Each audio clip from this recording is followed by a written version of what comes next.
It's not every day a master sergeant gets dressed by a colonel. Thank you, sir. It is an honor to be here. It's always an honor to be with military. It's always an honor to be with youth, but with youth associated with military, it's a double honor. It's an honor because you're our future. You're leaders in our military, in our communities, churches, schools, government, and on. And it is, thank you for inviting me, Colonel.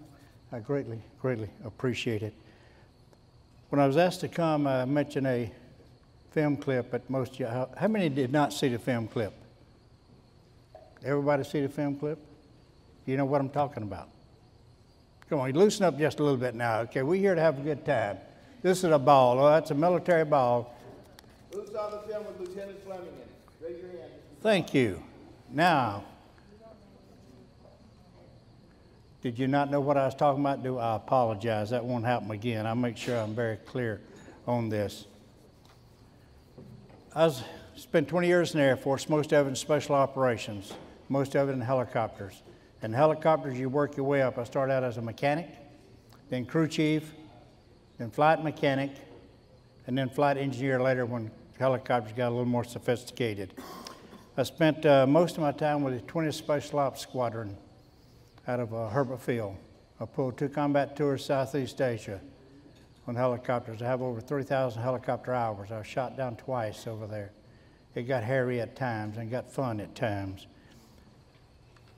We were attached to the Field Special Forces, Green Berets. Our job was to transport them in and out of Cambodia and Laos. We can say that now. Then we could not say that. We went places we didn't go and done things we didn't do. If you saw the film clip, you know what I'm talking about. If you didn't, then go online to YouTube and watch it. Also, we worked for the State Department, not for anyone in Vietnam. We were straight out of D.C. And it allowed them plausible deniability if we got captured. So that's kind of the work that we done. In a helicopter squadron, the 20th Helicopter Squadron, the missions we done was inserting the special ops teams in and out of, like I said, Cambodia and Laos for surveillance, prisoner snatch, or search and destroy. Depends on the nature of the mission at the time. We flew in a combination of 5 helicopters. We had 2 gunbirds. The gunbirds had the 6-barrel minigun out of each door, firing 2,000 rounds a minute or 4,000 rounds a minute. But you had to watch your ammo, though, because you only had a total of 6,000 rounds. That flew cover for the slicks. The slicks are the ones that took the teams in, dropped them in behind lines, and went and picked them up. We had M60 machine guns on theirs, and it could get hairy at times. But where we went and what we done, we could not call for backup. We couldn't call for Air Force support. We couldn't call for Army artillery because we were not technically there. I don't know where we were, but we were not there. And again, y'all loosen up just a little bit, okay? That's better. Come alive. I know. Sarge, are you that tough on him? Is he that tough on you? Okay. Now we're waking up. That's good. Look, I'm a sergeant too. I understand how sergeants think, okay? But remember this. There's not a good officer with a good record didn't have the backing of a good sergeant. That's a fact, sir. That is true. But back to that mission that I was part of. As y'all know from the film clip, we had inserted a special recon team, 6-man team. Normally this one was 7. Their commander wanted to go in and see how their team acted in the field. Later he said he had second thoughts about why he went with that particular team. We dropped them in to watch a road and river to gather information. They'd been in the field for a little while, then they called and said they needed an extraction. They were under fire. Well, again, we're the only ones that can help them out. So they called us, you need to go back and pick your team up. Now, we knew we were going back and get that team because you don't leave your teams in there. Team is what it's about. Not just in military, but in civilian life too. And a team is what made that work. The Special Forces team, each one on there had a particular job. And all of them had to be there to do that job. And on our birds, each one had a job. The pilot, of course, primarily fly the airplane, co-pilot to back them up, and the gunners in the back to keep the bad guys away and repair the helicopter when it broke. And it would do that regular too. But a team called for an extraction. They were under heavy fire. So gunbirds go in and try to soften it up for us, and then we try to go in and get them. First time in, we're going down the river. The forward air controller, which is flying a little Cessna, the side of the Cessna is about as thick as a Coke can, so not much protection there for him. But he talks us down the riverbank to where the team is located. We spot the team, and all heck breaks loose then. The bad guys also had spotted the team and spotted the helicopters. We got a call from the first gunbird in. He had been hit, trailing blue smoke, so he had to leave. One of the slicks had to go pick that team up, so that left 2 slicks and 1 gunbird. Again, the team is under heavy fire. What are we going to do? Well, the team told us to get out, said, you can't make it, we can't get to you, just leave. So we pulled out and left, circled around. Again, back to team concept, the pilot said, okay, what are we doing? Well, every man to a person in a helicopter said, we're going back after them. You don't leave your teams in the field. You don't leave them even under fire. You don't abandon them. Because, see, you got a bond with people that you work with like that. And when there's a team, then you don't leave them. You go get them. So what are we going to do? We got 1 gunbird gone, 1 slick gone. Then the other slick called and said, we're low on fuel. We have to return to base now or we will not make it. So they left. So that leaves the slick I was on and 1 gunbird. We tell the forward air controller, okay, talk us in one more time. We're going to go back and get that team. Tell the team we're coming back, get as close to the river as you can get. They started moving. They blew claymore mines, cleared away for them to get to the river, or almost to the river. The gunbird that was left then called us and said, okay, if you're going back in, we got about enough ammo for 1 more run, and we've been hit several times. So we're going to make 1 run, lead you in, and then we have to leave. Things are getting real hairy about now. Now understand, my pilot, now colonel, but at that time, Lieutenant Fleming, he had just been checked out in combat in country. The co-pilot, Major McClellan, had not been checked out in combat. He was new in country. He's getting an orientation ride. What a way to orient somebody. But he's getting an orientation ride. The left gunner, JJ, and then myself, right gunner, we was the only real ones on there with a lot of experience. So we're going back in and pick this team up under heavy fire. 1 gunbird gone, 1 slick gone, other slick he pull out low on fuel. So we're going back in. Tell the fact, get us to him. Down the river we go, trying to spot him. And I spotted the team, and the pilot said, how do you know? I said, because where the bullets are coming from. It got real hairy when the bullets started hitting the side of the helicopter. Went in, but the nose of the helicopter on land, tail out over the river. Now, in the helicopter, it's real critical, center of gravity.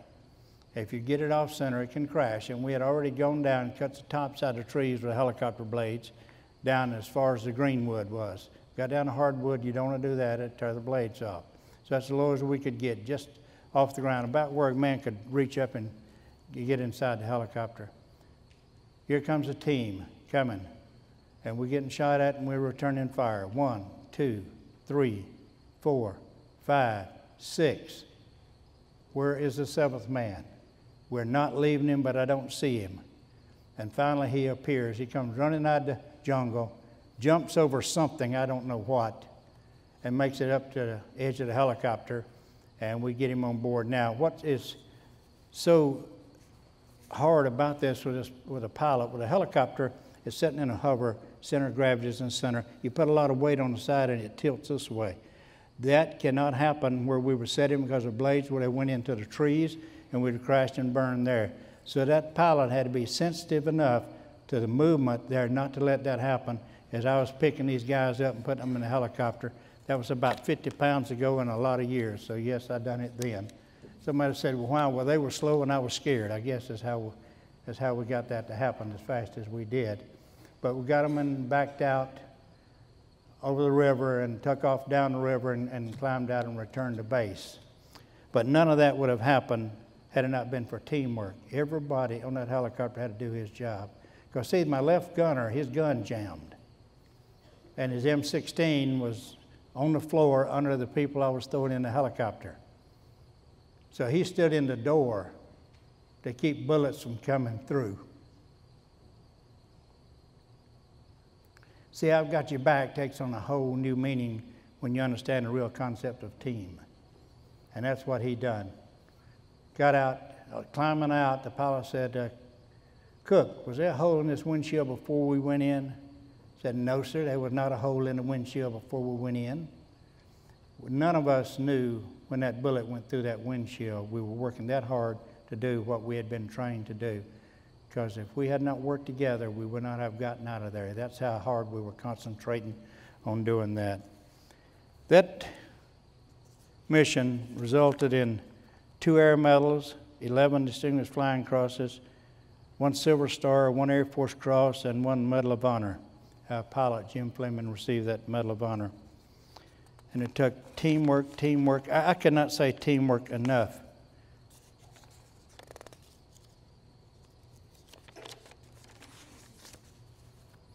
A couple of stories about Randy Harrison. He was the team leader. While he was there, he was digging through his rucksack trying to find more ammo, more clips. And he was taking something out of the rucksack and throwing it in the river. We didn't know this till years later when we were talking. The teams that went in the ground, they would take with them chocolate bars for energy. And he was going through his rucksack, digging out those chocolate bars and throwing them in the river. And somebody said, of all the things that was going on, we were getting shot at, helicopters getting shot at, one been shot down, and you're throwing chocolate bars in the river? What's the matter with you? He said, well, this thought crossed me. They may kill me, but they're not going to celebrate by eating my chocolate.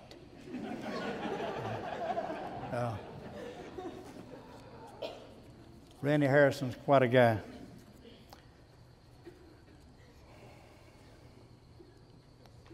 We had a kind of a saying, you've not lived until you've almost died.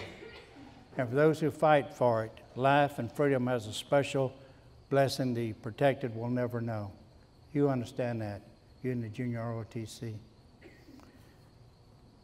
And one more thing about Randy. We had a get-together a few years ago, about 30 years after the mission we were on. And he said, I want to show you something. He pulled his billfold out and showed me a picture of 2 boys. He said, these are my sons. If it had not been for you, they would not be here. That'll get you here. Normally in a talk like this, you don't have time for questions and answers, but due to the nature of it and what we've talked about, do you have any questions? None. I did that good of a job explaining that mission. Yes, ma'am. How many years did you serve? A little over 20.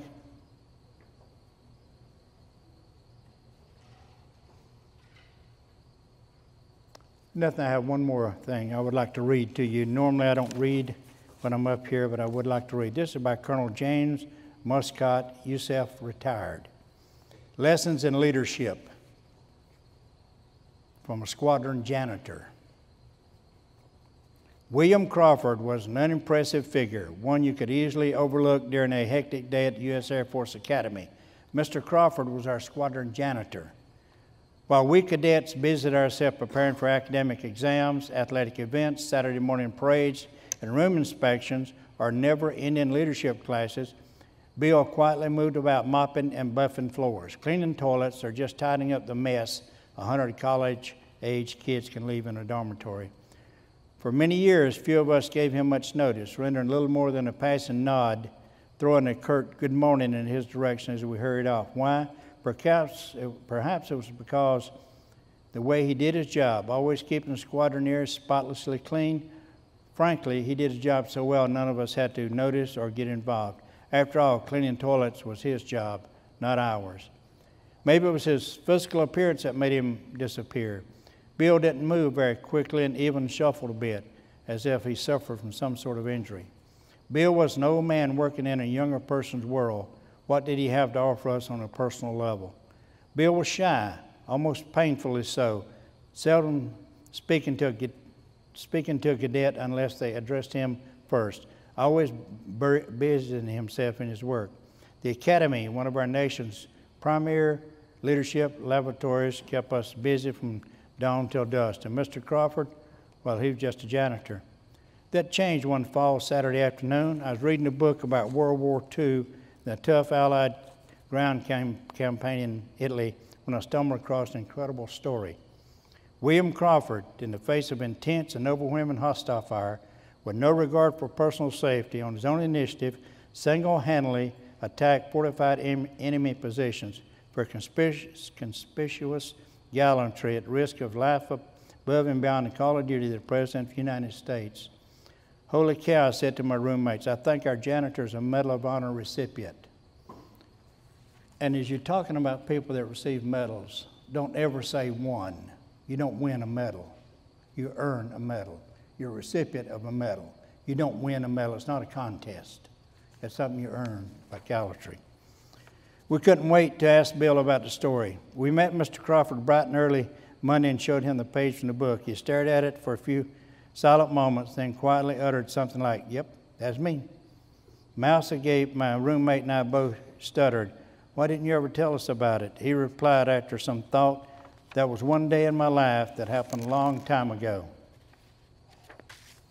Things were never the same again around our squadron. Word spread like wildfire among the cadets that we had a hero in our midst. Mr. Crawford, our janitor, had been bestowed the medal. Cadets who had once passed by Billy with hardly a glance, and I greeted him with a smile and a respectful "Good morning, Mr. Crawford." Those who had before left a mess for the janitor to clean up started taking it upon themselves to put things in order. Almost overnight, Bill went from being a simple fixture in our squadron to one of our teammates. Mr. Crawford changed too, seeming to move with more purpose. His shoulders not stooped, meeting our greeting with a direct gaze and a stronger good morning in return, and flashing his crooked smile more often. When no one ever formally acknowledged the change, I think we became Bill's cadets in his squadron. A wise person once said, "It's not life that's important, but those you meet along the way that make the difference." Billy Crawford, our janitor, taught me many valuable, unforgettable leadership lessons. And I do this now because you're going into leadership position. You cadets are. You already show that by what you do in your involvement and where you're at and progress you have made. Billy Crawford taught me, be cautious of labels. Labels you place on people may define your relationship to them and bind their potential. We label Bill as janitor, but he was so much more. Therefore, be cautious of a leader who says, well, he's just an airman or just a soldier. Everyone deserves respect. Because we hung the janitor label on Mr. Crawford, we often wrongly treated him with less respect than others. He deserved much more, not because he received the Medal of Honor. Bill deserved respect because he walked among us and was part of our team. Courtesy makes a difference. Be courteous to all around you, regardless of rank or position. Take time to know your people. Life in the military is hectic, but it's no excuse for not knowing the people you work with. Who are the heroes that walk in your midst? Leaders should be humble, and life won't always hand you what you think you deserve. No job is beneath a leader. If a Medal of Honor recipient could clean latrines and smile, is there a job beneath your dignity? Think about it. Pursue excellence. No matter what task life hands you, do it well. Dr. Martin Luther King said, if life makes you a street sweeper, be the best sweeper you can be. And remember, it is teamwork that gets it done. It is teamwork that makes us a great nation. It's a teamwork that makes us a safe nation. And you that are going from junior ROTC to college ROTC and in the military will be the leader. You will be the ones that keep this country free. Because as I saw in the building out here, freedom is not free. Thank you for your time.